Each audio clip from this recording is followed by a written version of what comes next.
ඉතින් යාළුවනේ රසකතා අපේ YouTube channel එකට ඔයාලව ආදරෙන් පිළිගන්නවා. කතාව අහන්න කලින් අපේ රසකතා YouTube channel එක subscribe කරන්න අමතක කරන්න එපා. මේ කතාව පියාල් සහ නිමේෂික ගැන. එහෙමනම් අපි යමු කතාවට. ඇය අහන්න බැරි ප්‍රශ්න ගොඩක් හිතේ මතුවුණා. මේ උදව්ව විතරද? නැත්නම් මේකේ අරුත තවත් ගැඹුරුද? ඇය බෑගය අල්ලාගෙන දොර දෙසට ගියා. ඒතගේ හිත තාමත් එතනම නතර වුණා. අද එතෙන් සිට නිමේෂිකා පියාල්ගෙන් සමුගෙන තම කාමරයට ඇතුල් වූවේ හරිම සතුටින්. බෑග් එක ඇඳ මතට දාගෙන ඇය ඇඳුම් එකින් එක පිටට ගත්තේ ඒවා හොඳින් බලන්න. අලුත් කලිසමා මෘදු රෙදි වලින් මසා තිබු බ්ලවුස් කීපයක්. බෑග් එකේ තව ඇඳුම් ටිකක් තියෙනවා. හෙට එකක් ඇඳ ගන්න. පියල් කියපු වචන ඇගේ මනසට ආපහු ආවා. පියල් අයියා නම් ඇත්තටම හොඳ මිනිස්සෙක්. එහෙම හිතෙනකොට ඇගේ හිතට ආවේ තරමක් උණුසුම් හැඟීමක්. ඒ හැඟීමත් එක්කම අය නාන කාමරයට ගියා. ෂවර් එකෙන් වැටෙන සිහිල් ජල බිඳු දැස් පියාගෙන ඇය ඒ සීතල විඳගත්තේ ඇගේ ඇඟ පුරා තවමත් තිබූ අමුතුම උණුසුම සමග. ඇය ඉක්මනටම ඇඟ සෝදාගෙන කාමරයට ඇවිත් ඇඳට වටුනේ හෙට තියෙන ප්‍රසන්ටේෂන් එක බලන්න. හිමිදිරි උදෑසන. කුරුළු සංගීතය වෙනුවට වාහන නලා හඩින් ඇය ඇහැරුණා. කැම්පස් එකට ඇවිදගෙන යන්න පුරුවන් නිසා ඇය හෙමින් සීරුවේ ලැහැස්ති වුණා. මේ ඔක්කොම ඇඳුම් පියල් අයියා දීපු ඒවා. කණ්ණාඩියේ ඉස්සරහට නතර වෙලා ඇය තමාවම බලද්දි මුවට නගුනේ මද සිනහවක්. අලුත් කලිසම ඇගේ ඉනට හරිම ගැලපුණා. බ්ලවුස් එක ඇගේ හැඩ තවත් ලස්සන කරලා තිබුණා. ඇය කැම්පස් එකට යද්දී මිතුරියන්ගේ ඇස් ඇය දිහාම. බලපල්ලකෝ අද මෙයාගේ හැඩ? එක් මිතුරියක් hina වෙමින් කියද්දී නිමේෂිකා ලැජ්ජාවෙන් hina වුණා. ප්‍රසන්ටේෂන් එක කරන වෙලාවත් පැමිණියා. ඇය කතා කළා විශ්වාසයෙන්. ඇගේ හඩේ තිබුණේ ස්ථාවරත්වයක්. ඇය එදා කැම්පස් ජීවිතයේ අවසන් ප්‍රසන්ටේෂන් එක ලස්සනටම නිමා කළා. ඔයා මරු නිමේෂි හරි ලස්සනට කරා. යාළුව කියද්දී ඇගේ හිත තවත් සතුටින් පිරුණා. එදා සතියන්තයේ ගෙදර නොගිහින් එක්සෑම් ළඟ නිසා බෝඩිමේම නතර වෙන්න ඇය තීරණය කළා. හවස බෝඩිමට යද්දී රැයට කන්න ඉදියාප්පු ටිකක් ගෙනාවා. පියල් තවමත් කඩේ වැඩ. පියල් අයියේ තව පාරක් කියන්නම් ගොඩක්ම ස්තුතියි. මගේ යාළුව කිව්වා හරි ලස්සනයි කියලා. පියල් මද සිනහවක් හරිගත්තා. ඒක ඔයාට ගැළපෙන නිසා නංගි. අද ගෙදර යන්නේ නැට්ට? නෑ අයියේ. එක්සෑම් ළඟ නිසා මෙහෙමම පාඩම් කරනවා. හරි, පරිස්සමෙන්. රා අය ඇඟපත සෝදාගෙන ඉන්දියාප්පු ටික කෑවා. පොත් අරගෙන ඇඳේ පෙරලිලා පාඩම් කරන්න පටන් ගත්තා. කාමරේ නිහතමානී නිශ්ශබ්දතාවය ඇයව වට කරගෙන හිටියා.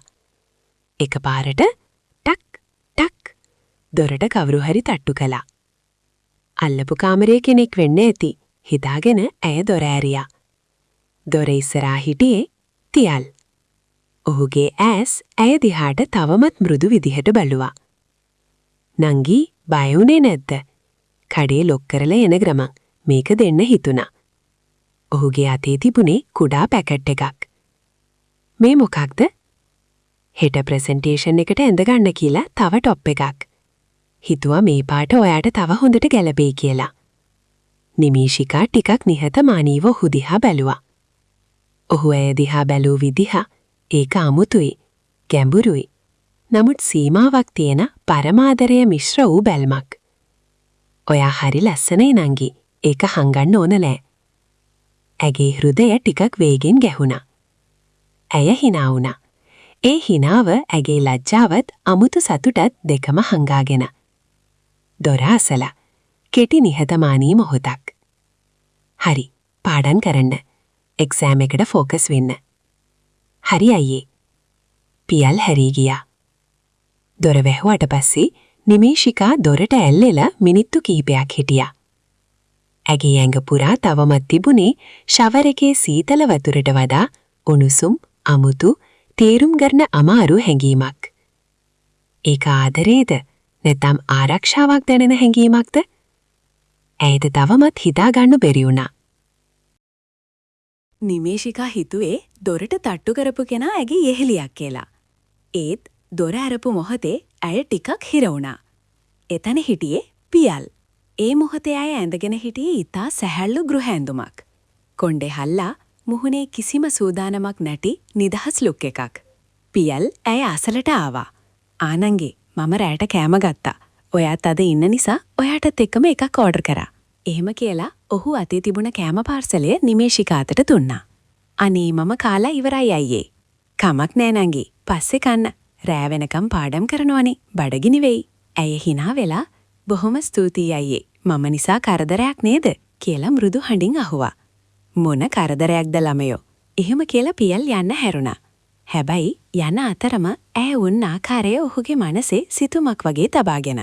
පියල් ගිය ගමන් නිමේෂිකා කෑම එක දිගෑරියා. එකින් නැගුණු උණුසුම් සුවඳ ඇගේ රස නහර ටිකම අවදි කරලා. බිරියානි. රසම රස පාටට තිබුණා. කන්න එපා කියලා හිතට කියන්නම බෑ. කෑම එකින් කටක් දෙකක් කියලා ආරම්භ කළාට අවසානයේ අඩක්ම හිස්සුණා. ඊට පස්සේ පාඩම්.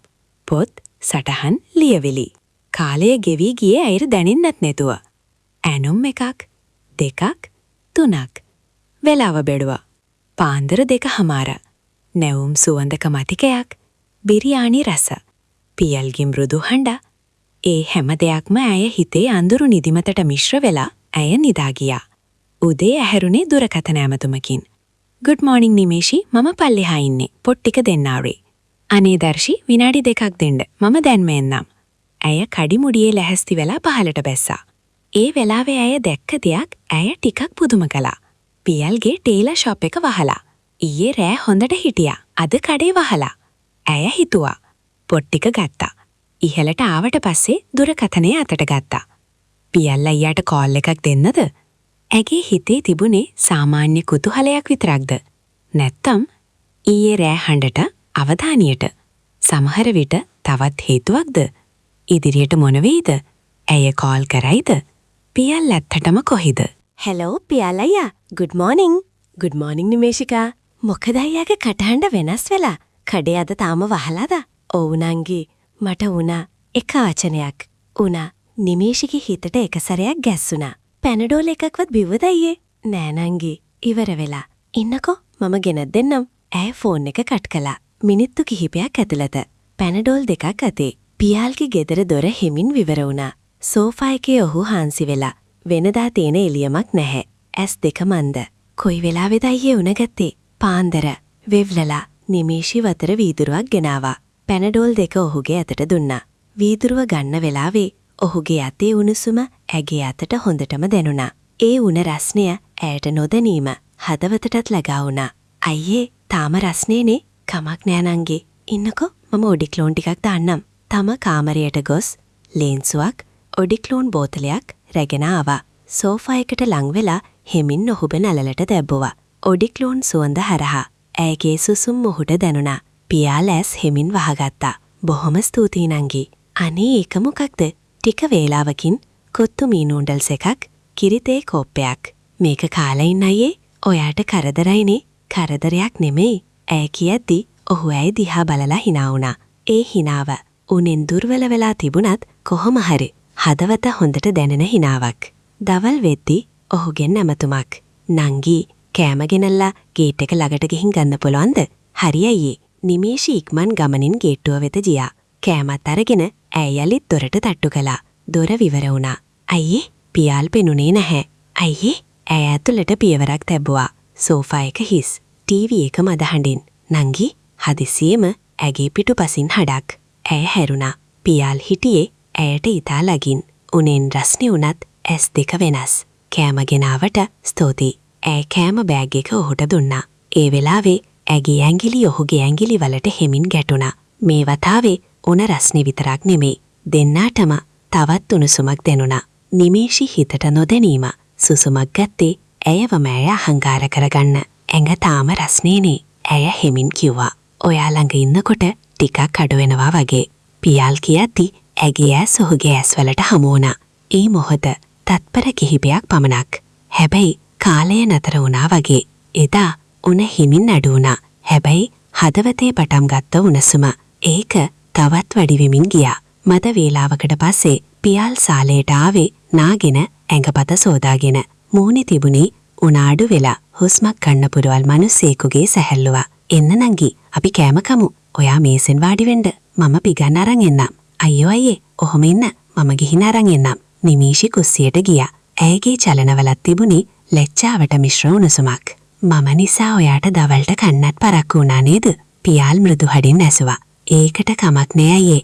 මම පාඩම් කර කර හිටියේ. වෙලාව ගියා දැනුණවත් නැහැ. දෙන්නාම එකට කෑම කන අතරතුර කතා කළේ සාමාන්‍ය දේවල්.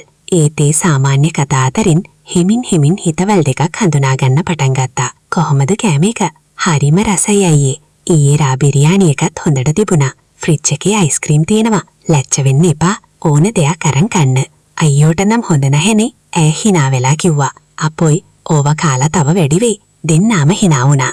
කෑමෙන් පස්සේ පියාල් හිස අල්ලගත්තේ ඔළුව තදින් කැක්කුමක් තියෙනවා නංගි. මගේ ළඟ ඔයිල් එකක් තියෙනවා. අපේ අම්මත් ඔළුව කැක්කුමක් ආවම ඒක දාලා හොඳ මැසේජ් එකක් දෙනවා. මම ගෙනත් දෙන්නම්. මට පුළුවන් ද තනියම කරගන්න. අයියෝ මම කරලා දෙන්නම්. ඒක කියපු විදිහේ තිබුණේ සරල සෙනෙහසක්. ඇය නාන කාමරයට ගියා. ටික වේලාවකට පස්සේ ලා රෝස පාට කොඩා ගවුමක් ඇඳගෙන නාන සබන් සුවඳක් එක්ක දොරට ටට්ටුවක් දාලා ඇතුළට ආවා. අම්බෝ ළමයාගේ සුවඳ පියාල් කියද්දි ඇය hina වුණා. සබන් සුවඳ තමයි අයියේ. නැත්නම් ජීවිතේ සුවඳ. ඒ වචනට ඇය ටිකක් නිහතමානී වුණා. සෝෆා එකට පියාල් හිස තියාගෙන ඉද්දී නිමීෂි ඔයිල් ටිකක් වත් කළා. සුමුදු ඇඟිලි තුඩු වලින් හිස මසාජ් කරන්න පටන් ගත්තා. ඇයගේ අතේ උණුසුම, ෆෑන් එකෙන් එන මෘදු සුළඟ, තෙල් සුවඳ මේ හැමදේම එක්ක පියාල්ගේ ඇස් හිමින් පිය වුණා. කොහොමද අයියේ? සනීපයිද? නින්දත් යනවා.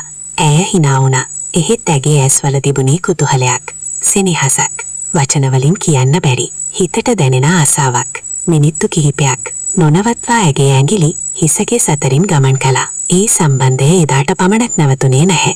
විශ්වවිද්‍යාල කාලය අවසන් වෙලා නිමීෂි බෝඩිමින් නික්ම යනතුරු ඇය සහ ටේලර් පියාල් අතරේ හිතවල් බැඳීම නිහතමානීව රහසේම උණුසුම්බ පැවතුණා. සමහර සම්බන්ධතා ලොකු වචන වලින් හඳුන්වන්න බැහැ. ඒවා ආරම්භෙන්නේ ඔළුව කැක්කුමක් වගේ සරල හේතුවකින්.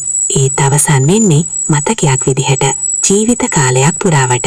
ටේලර් පියාල් සහ නිමීෂිගේ කතාව මේ විදිහට අවසන් වෙනවා. ඉතින් කතාව ගැන ඔයාලාට මොකද හිතෙන්නේ? අදහස කමෙන්ට් එකක් දාන්න. එහිමනම් ඔයාලා හැමෝටම සුබ දවසක්.